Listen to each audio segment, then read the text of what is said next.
Welcome বন্ধুরা, welcome. কেমন আছো? আশা করি সকলেই ভালো আছো। ভিডিওটা শুরু করার আগে বলি, যারা আমাদের চ্যানেলে নতুন তারা অবশ্যই একটা করে সাবস্ক্রাইব করে পাশে থাকবেন।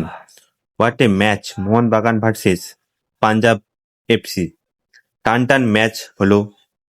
একবার মনে হচ্ছে পাঞ্জাব জিতবে, একবার মনে হচ্ছে মোহনবাগান জিতবে।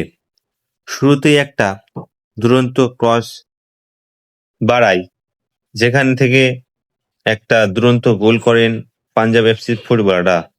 এরপর ২৯ মিনিটে বক্সের কাছ থেকে দুরন্ত গোল করেন মোহনবাগানের প্লেয়ার জেমি ম্যাকলারেন এবং মোহনবাগানকে সমতায় ফেরায়। এরপর ফার্স্ট হাফে আর গোল হয়নি।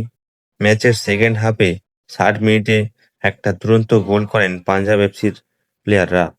এরপর ম্যাচের ৬৮ মিনিটের মাথায় সাহালকে পরিবর্তে নাবালো এবং সাহাল একটা দুরন্ত এবং দূরপাল্লার শট মারল।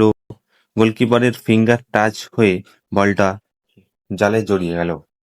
এর ফলে ম্যাচের ফলাফল ২-২ হয়ে যায়।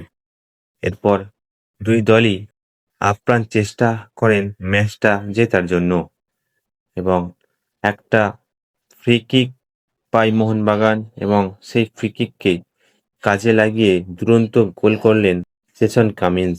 এই গোলটার মাধ্যমে মোহনবাগান ৩-২ এর ব্যবধানে ম্যাচটা জিতে যায় এবং একটা হাই ভোল্টেজ ম্যাচ দেখা গেল।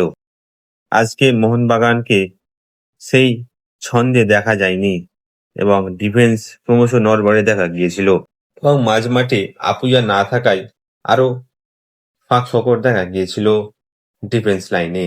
সাহালকে ম্যাচের ৬৮ মিনিটে পরিবর্তে নাবায় এবং দুরন্ত গোল করলো এবং অনেকদিন পর গেম টাইম পেল।